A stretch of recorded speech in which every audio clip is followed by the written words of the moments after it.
And everyone on, good evening, everyone here and everyone on Zoom. We apologize for canceling the special meeting today, but due to illness, there'd only be three of us. And that was a really productive, helpful thing we did last year. And we thought it would be worthwhile to wait till we could all be party. So this is the regular meeting at 6 o'clock. I think we have to do a roll call before the pledge, right? Since someone's on Zoom. Yeah, sure. So, Councilmember Reardon, Here on Zoom. Councilmember Sirik, Present. Mayor Gunzelman, Here. Councilmember Feist, Here. and Councilmember Swift is absent. Can you all join me for the Pledge of Allegiance?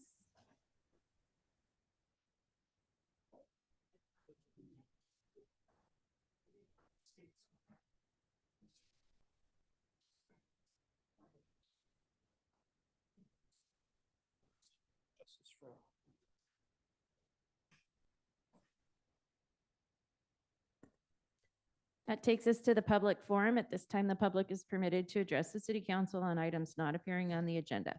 Comments may not exceed 5 minutes. In accordance with state law, however, no action or discussion may take place on any item not appearing on the posted agenda. The city council may respond to statements made or questions asked, or may request staff to report back at a future meeting on the matter. Would anyone care to address the council on an item not on the agenda?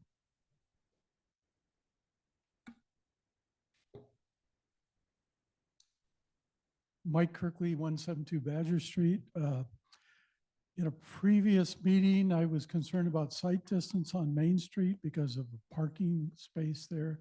And I recently became aware of a fisheye mirror that was posted on the right side. And while looking at it, I almost pulled out in front of somebody else and got tagged again. So if that's your solution, I don't know if those are legal for city streets. I'm not sure.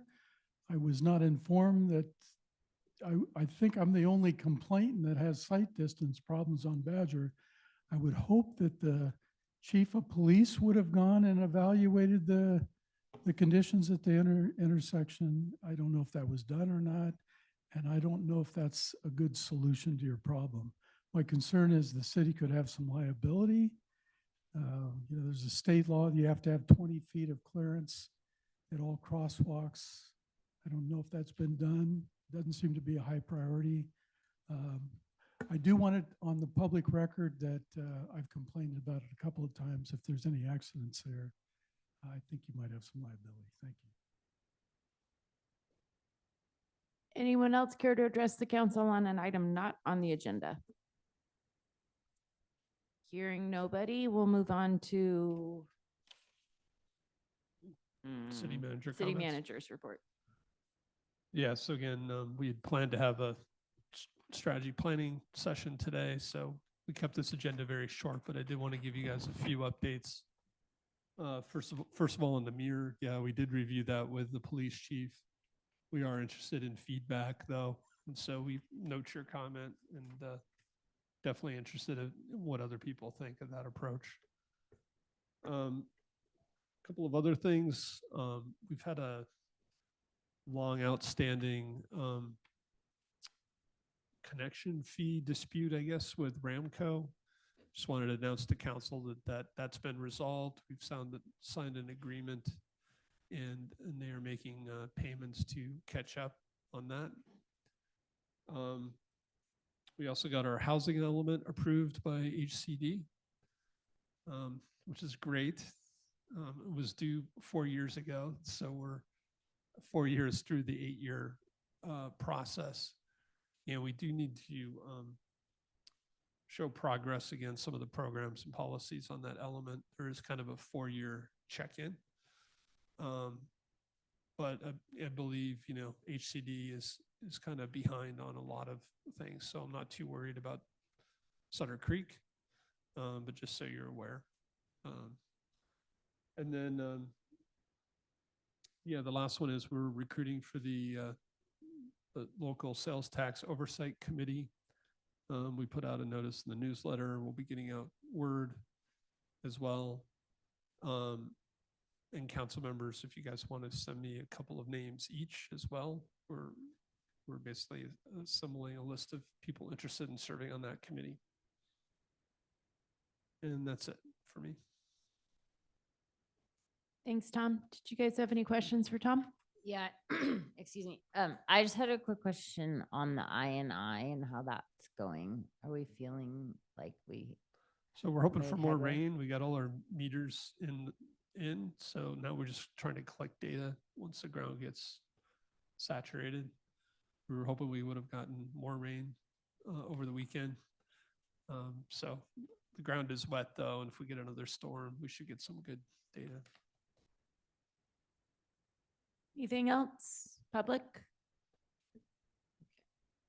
Takes us to item 5. I'm going to skip the item numbers now. Approval of minutes from January 21st. I move we approve the minutes as submitted. second? All in favor? We have to do Aye. a roll call. Dan's online. Yep. Councilmember Feist, Aye. Mayor Gunselman, Aye. Councilmember Sarek, Aye. and Councilmember Reardon. Aye. It's passes 4-0 with 1 absent. Okay, on our consent agenda, we have an amendment to the city manager's employment agreement. Madam Mayor, if I may make a statement before the council considers this item. Yes, please. So a state law requires that any time our top executive has any sort of salary or benefit change, we provide an oral report of the economic effect of that change. So I think I've talked to you all about the City of Bell scandal. It's been several years. I've actually had to tell people to Google that. If I mentioned Bell maybe 10 years ago, everyone would know what it is. But there were a series of changes to the California codes, especially relating to executive compensation. And one of them says that we have to orally report, not just provide a staff report or put something in the agenda packet like we normally do, but we have to orally report on the economic impact of our manager, any increase in our executives' positions. So I just want to put on the record that what is before the council is an amendment to the city manager employment agreement. And what this does is addresses a housing allowance that the city manager received as part of his original agreement. So under the original agreement, the city manager received $2,500 a month for the first 12 months of his employment. That was characterized as a loan, and the loan was repayable beginning upon the 3rd year of the manager's employment. But there is language in the employment agreement that suggests the council may at that point choose to waive some or all of the housing allowance. And this is something that is often included in manager contracts. And the idea is that you want to incentivize someone, obviously, to move to the area, but also to develop some longevity. And so that's how the agreement currently reads. What is before the council, and just so we do the report properly, is that our manager did take those $2,500 monthly payments for a total of $30,000. So he has received that money. What this item proposes to do is take $15,000 of that money he has received, the equivalent of 6 months of the housing allowance, and basically make that forgive that at this point, meaning the city manager would not have to repay that. So what that means is that he is effectively being relieved of $15,000 of a loan obligation. And so that would be the first economic impact that we need to disclose. And then the second impact is that for the next 12 months, so our city manager began employment in November. So we would go back to last November, and for the 12 months that start in November going forward until this end of October of this year, the city manager will receive $1,250 a month or $15,000 if he is employed for the full 12-month period. But unlike the previous housing allowance, this would not be a loan. This would simply be a housing payment. So the net effect is that it will increase his salary by $1,250 a month or $15,000 for the year. And I mentioned salary. I need to clarify. It would increase his overall compensation. It would not increase his salary. His salary would stay the same. The housing allowances are not treated as PERSable, so we don't calculate those when we calculate our PERS benefits. So I just wanted to make sure that orally we reported all of that out and that there is a record of that. I'm happy to answer any questions the council has, but otherwise the matter, you will need to take public comment, of course, but the matter would then be before you for your approval. Thank you, Derek. Council, did you have any questions on Yeah, that? We've, I think, kind of beat this one up for a couple of months, and it's nice to see it all spelled out. Thank you, Derek. Dan, No comments. anyone from the public care to comment?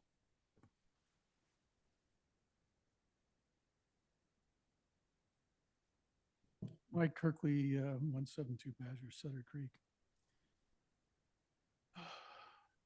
Very disappointed in the city council. This was on the consent agenda, I know. I'm surprised you're even letting me comment. The decision's already been made, but I find it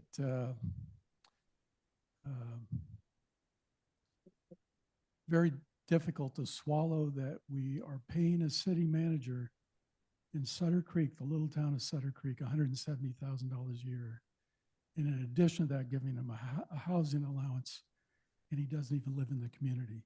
He's had no city manager experience when you hired him. I'm not saying Tom's not a bright guy and can manage things well, but if you look at the compensation package for any other city managers in Amador County and adjoining cities, I think you'll find for our size of our city, he's way overcompensated. And my concern now is you're adding a housing allowance onto his package for at least one more year, if not longer. He's negotiated this. Tom's a great negotiator. He's negotiated a pretty sweet package for a little city like Sutter Creek. And he has helped you raise the sewer rates, got a sales tax increase and increasing revenue, but he's benefiting directly from that for his salary and benefits. And I'm ashamed of the city council for what you've done.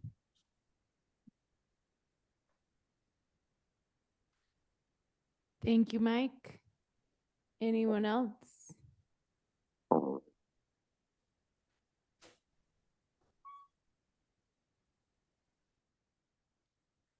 Mike's left, so there's no need to respond to his comments.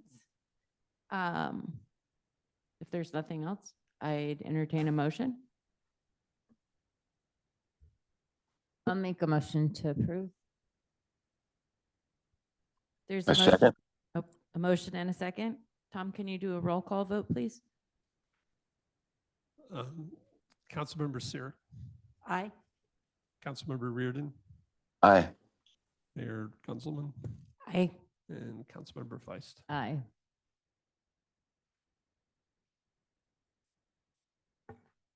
That takes us to the public hearing. You want to introduce it, Tom? I think Derek was going to. Yes, so thank you, Madam Mayor, members of the council. So this next item is a twofold item. The main item is a schedule of rate increases for the solid waste services that the city receives. Recently, we went through the transfer of ownership from ACES, which was a longstanding community company that provided waste service for our city and for other cities and the county. And ACES has recently sold to Republic, which is a nationwide provider of waste services. We have a franchise agreement for waste services. And we have a 4-year schedule of rate increases that may be considered. And I just want to quickly outline for the council and the public. We start off with a detailed rate analysis. Let's call that year 0. So this is an accounting analysis that, and I'm not an accountant, so I know some of the Republic folks are here and they may be able to explain this a little better, but it looks holistically at the cost factors in the solid waste industry, and it provides a detailed, as the name implies, review of the rates, and it proposes adjustments. So then what we do from there is we set the rates based on that detailed rate review, and then we go and we have that takes effect in year 1. And then we have at the start of year 2 and at the start of year 3 and at the start of year 4, we have basically a CPI adjustment, if you will. Now, CPI is the consumer price index, but all of us understand that there is inflation. And of course, we went through a pretty big spike in inflation a couple years ago. That's something that we call the CPI. There is a CPI for the waste industry, and that is known as the refuse rate index. And it looks at the cost factors that are unique to that industry. And again, the folks who are likely in the audience can tell you much more than I can, but you have, I would assume fuel is a big part of that, because you have these large trucks that, go around our city and collect all the waste. And so they have cost factors that are different. And so what we provide for are the automatic increases that are set by this RRI formula, beginning year 2, beginning year 3, and beginning year 4. And then the process starts all over. So where we are is that in 2024, I always say ACES, Republic did a detailed rate review, and that led to the rates that you see before you. Those are the rates that are necessary to allow a reasonable return for the service to be provided going forward. And what we are doing here is, if you look at Exhibit A, you'll see on the second column, this is the current rate. So you'll see the rates that are being charged by currently. And then we go to the next column, which is the rates that will go forward into the next year. So those would take effect on March 1. And what we've done is we've kind of scrunched them up. So March to the end of December, they can charge we'll call them the 2025 rates. And then what we have done is we have accounted for the RRI increases in years 2, years 3, and years 4. Those are the last 3 columns you see. And what we have done is we have set those rates at 10%. The idea being that we're probably not going to go higher than that. And the reason why we have created the schedule is because we have to deal with the Proposition 218 piece. So many years ago, there was a dispute in our city about whether Proposition 218, which says that all property-related fees must be presented through what we call a majority protest proceeding. There was actually litigation, and we settled that litigation. I believe it was 2011, in which that litigation was settled, and we agreed we would follow Proposition 218. So we have done that now for nearly 15 years. And what Proposition 218 says is that when you raise solid waste rates, you have to provide a protest hearing. You have to give notice to every ratepayer who pays the solid waste collection rates and give them an opportunity to protest. And if more than 50% of the ratepayers lodge a written protest with our city, then we cannot approve the rate increase. We lose the ability. There is what is called a majority protest. And so it's a very streamlined and truncated popular approval. It's not a vote per se. It's not like we're submitting this like we just went through with our sales tax. We're not presenting it to the voters in that manner, but we do provide some sort of popular referendum, if you will. It's not technically a referendum, but a way of giving the public an opportunity to object. And it's a process that has been written into Proposition 218, which has been the law since 1996. And so what we're doing here is we are authorizing the new rates to go in effect starting on March 1. And then with the 3 subsequent years, we would authorize up to 10% for each year. But I want to emphasize that in those 3 years, Republic would only be able to receive whatever the RRI would be. So if we've authorized 10%, but the RRI says 4.2%, then we would only raise to 4.2%, that we would make them provide the RRI and then we would adjust. So what we're doing is leaving some room so that we don't have to do this Prop 218 process, but once every 4 years. So we just did a detailed rate review. Now we're going to implement the new rates and leave us space so that we can do this, and we don't have to do this again until 4 years from now when there is a new detailed rate analysis. So I'm happy to answer any questions. I know that's very technical, but one point I want to leave the council with is that we have a second piece, which is a contract amendment.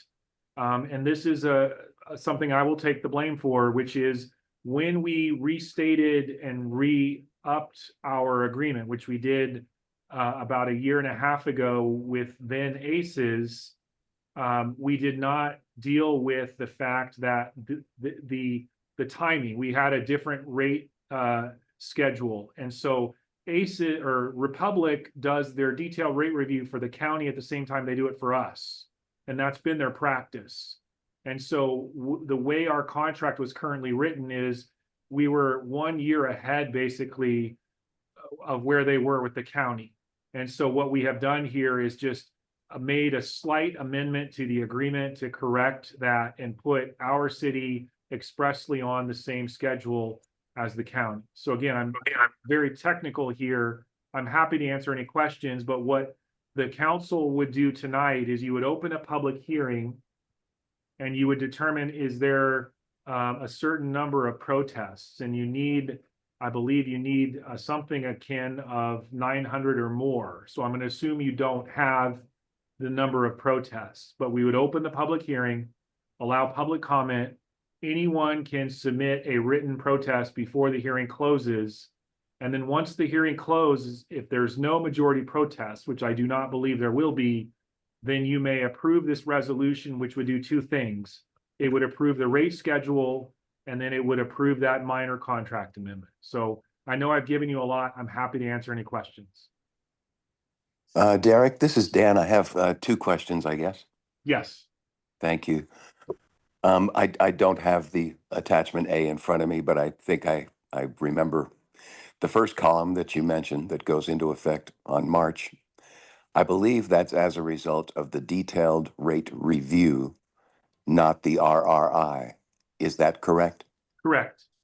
And it looks to me like that's about a 6% increase. Is that correct? Yes. And perhaps someone is there at some point who can just explain to us and to the community generally what accounted for that increase over last year. I'd like to hear something about that. Then, beyond that, it looks like the attempt was made, as you say, to just show a 10%, highest it could be. But when I did the math in my head, it didn't look like the 10% started based off the March thing, the March rate. So I'm just asking that if somebody can look at that, and I noticed this when it was first presented to us last time, and I mentioned this then. The 10%, I certainly see it in the last couple of columns, and you can, you do the math, and it's clearly 10% increase. But I don't see it from March to the following year, and I'm just confused about why. I would have to defer to Republic on that. Sure thing. Yeah. We'll let Republic answer that, but I did some backwards math and I think that might be because the new rate for the rest of this year is inflated because it got squashed together. So That's correct. yeah, the next year is 10% off of what that rate would have been as a true rate over 12 months. Does that make sense? It should have gone into They're all effect. nodding their head over here too, Dan, but Okay, cool. Yes, I understand that. Thank you. That let's go ahead and throw in the rest of our questions, either for Derek or you guys, and then you can answer them at once. Well, we'll open the public hearing too. I just wanted a little bit of clarification on everything that you said, Derek. This is for you. You said that, we can approve us raising the rates to this, and then we would not raise it more than 10% next year, so on and so forth. But we aren't doing anything except for facilitating the 218 process. Is that right? For this year, you would actually be. No, I mean, we sitting here, Yes, Sutter yeah. Creek. What will have to happen is we would need to do a resolution next year and then the 2 following years, once we get the RRI, to actually set the rate. But we would not have to do that with the 218 process. But this year, we are going to set the what's in the 4th column, the new rate, March 1. So you will be, or you are proposed to approve what's in that 4 column starting to be charged next month.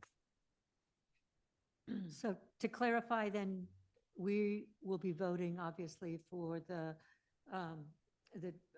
218 for the public hearing, but we will not necessarily be approving beyond the 12/31/25 rate? Correct. What you are doing is you are authorizing the 218 piece for those next Yes. 3 years, so that as long as the rate increases don't exceed the rates stated in those 3 columns in those years, then what we would do is just simply an administrative item that would come to you as a simple resolution that you would adopt as you could do it on consent, or you can do it as regular business, but you would not have to do a 218 proceeding. So what ACES would do under their agreement, they're required to submit the RRI information to our staff. Staff will Annual. review that, and On then, an annual basis? yes, correct. That's what I understood. Okay, so we're not approving any increase technically beyond December 2025. Correct. That's correct. Okay. And we're approving potentially allowing Republic to impose these increases. Again, they're not our increases. Correct.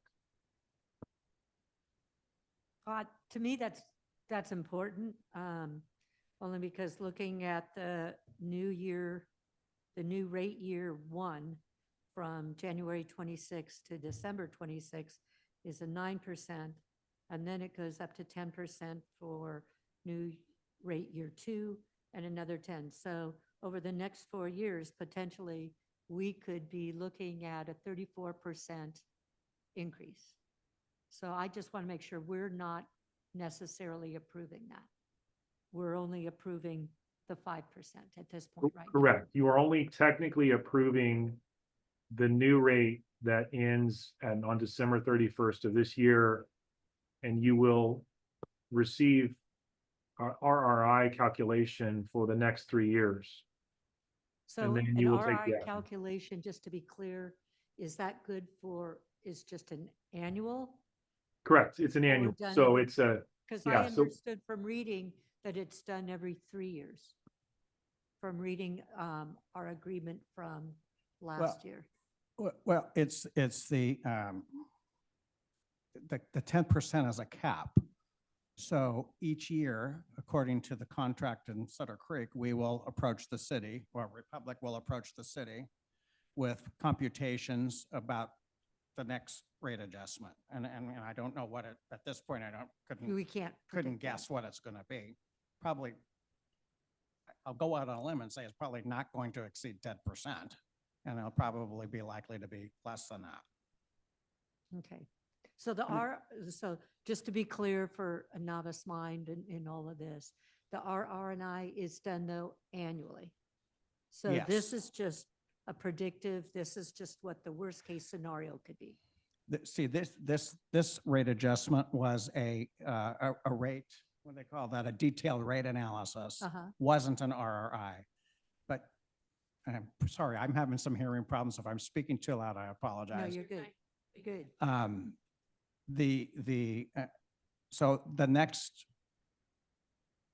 for all of these years, it'll be RRI. So basically the index of cost of living that affects solid waste companies. And we'll prepare the material when it's time, meet with the city manager and do that. Okay. But it's just an RRI, not a detailed analysis. The second question I had is mentioned in our agreement is an allowance for a potential fuel surcharge. Is that fuel surcharge separate from the increase percentage that we see here? Yes. But- So, It is a separate from the rate adjustment. And we won't, I think we would not implement it. I don't foresee that coming up at this point. But it's separate. so the fuel charge though is separate than what, What- it's not inclusive within what we see here. The RRI includes the price of fuel, the computations. So the fuel surcharge itself is a separate thing from that ACES asked and received permission to implement several years ago. It's not being charged now. It's been, Correct.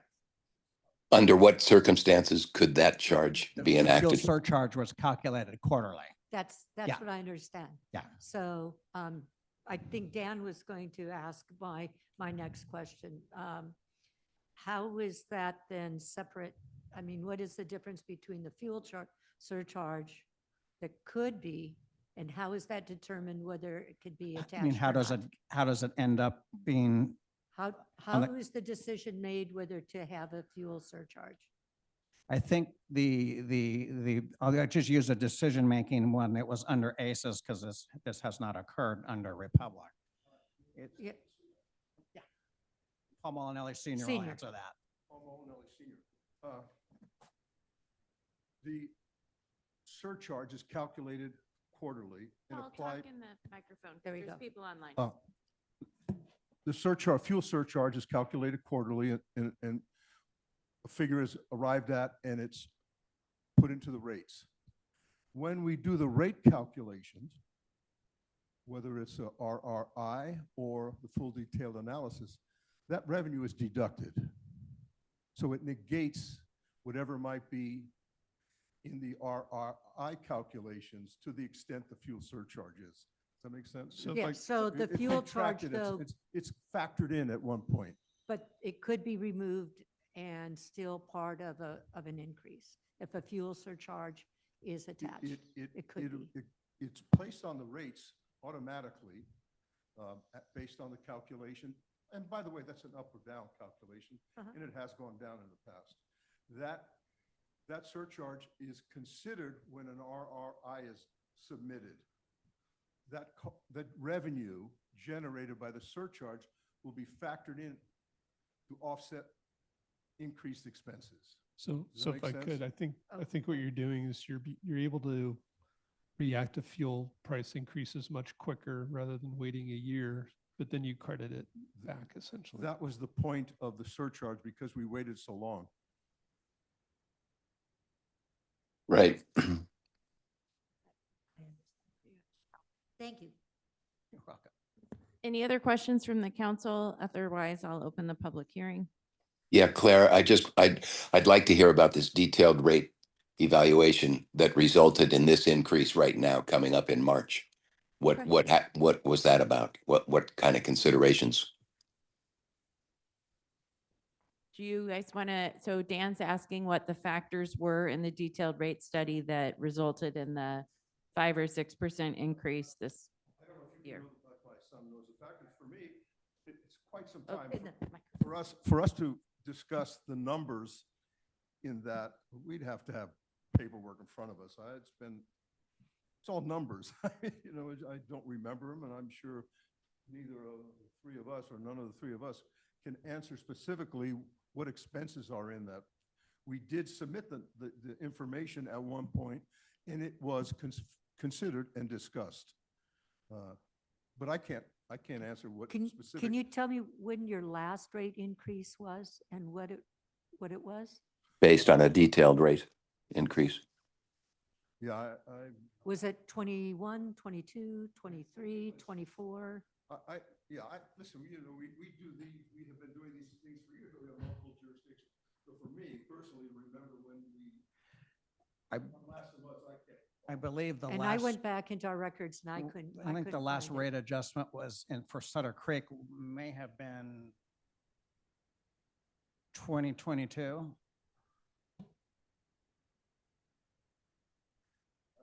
Yeah.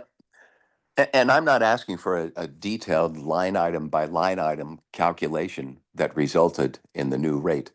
I'm asking for a handful of items that were considered in that calculation. I mean, what's considered Which your costs were going up. for the cost going up?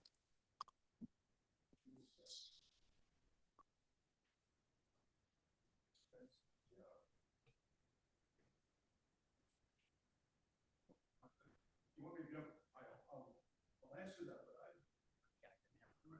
but Councilman Reardon, there are many factors that it's a long line item statement. But generally speaking, it's fuel, it's insurance is going up faster than most things. Yeah, just a whole list of things. By the way, this full detailed analysis is done in conjunction with the County of Amador and their hired a company, R3, that analyzes these things. So it's thoroughly vetted with the county. But to answer, there are many line items, Mr. Reardon. We can give you a copy of the line items. I don't think we have it here tonight. And it may be somewhere in your In our- information that you have, but here, but we did submit those things and they were vetted and approved. I have a question with regard to the recycling program and if I don't know the economic impact, like whether or not you guys actually can sell that and make money off of it, or if there's anything long-term that we could do to make that more robust and profitable for you all and then be able to benefit the people in the county.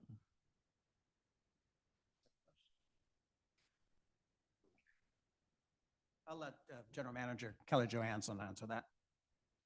So yeah, unfortunately, the way recycling is done this day, it's commingled. So everything's commingled in one thing. So it's more expensive. Back in the day when everything was isolated and picked up commodity by commodity, it was much easier and a lot less expensive to process that. But now it's all commingled and then you have to have people sort it and not commingle it anymore. So the challenge is the fact that there's so much cost in processing it now that there's not a lot of money once you commingle everything. If it's done it was done, from what I understand, by another waste company, basically to save on cost of picking it up. Because you had to have separate compartments for every commodity. And if one commodity filled up, then you had to go back and, dump the truck. So for convenience and cost effectiveness, everything is commingled now, which is a lot harder because now you've got to process it and separate it. So, and then the general market, ever since 2018 and China soared, the recycle market has never recovered to the extent that it was when China basically shut down and stopped taking in recycling. So it's never really recovered to where it was before, but then you factor in the commingling and there's really not a lot of money in residential. Everything gets recycled, but it's not a lot of money in residential recycling. So if that makes sense. Along those lines, I know at one point there were state subsidies for counties for recycling efforts. Is that still part of your budget? Not Do that we I'm, get, not that I'm do we get, You get- or do you get state assistance? I'm not familiar with anything that, So there's no state assistance? yeah, you might know more than I do, but. I believe there is a small rebate from Cal Recycle for curbside recycling. And To it- help offset costs for sorting? How or- much, I think it's about, I think the amount was about maybe $9,000 or $10,000. Anything like that is put into, Yeah. the rate-making purposes. Yeah, I was taken just into curious account. if that was still. Yeah, um, I mean, it's not active. a lot, but it's a little. And then would it ever be feasible to go back to the sorted recycling? And also then I wonder whether or not the cleanliness of what goes into it has any effect on the resale, or I don't know what you call it, but how much it's worth. Yeah, I mean, I don't, for efficiency wise, I think rates would actually go up if we had to go back to single stream commodity, just because of the fact of the difficulty of picking it up. And then also now all the processing centers are designed for commingled recycling versus single stream. So back in the day, they actually had single stream processing, and now it's all commingled. So to go backwards would mean revamping a lot of things, which unfortunately it's a cleaner way of doing things, but unfortunately for cost and efficiency, everybody's moved to what they call single stream. Thank you. And I think single stream meant a lot more people recycled than when you sorted. Yeah, I just wonder how much actually gets recycled. If there's no other questions from the council, I'll open the public hearing. We don't need a motion to open the public hearing, and there's no public here to comment. Tom, did you want to report out on any protests? We received 11 protests.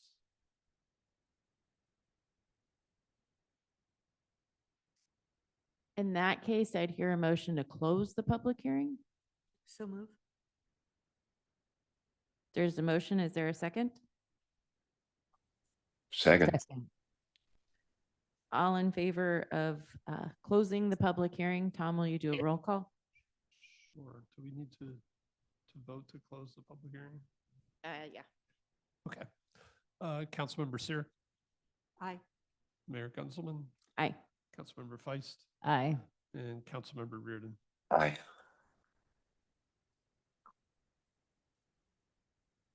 Okay, help me out if I'm doing this wrong, Derek, but in that case, there were not enough protests to not allow approving this resolution. So in that case, we can have further discussion, or I'd hear a motion to approve the resolution.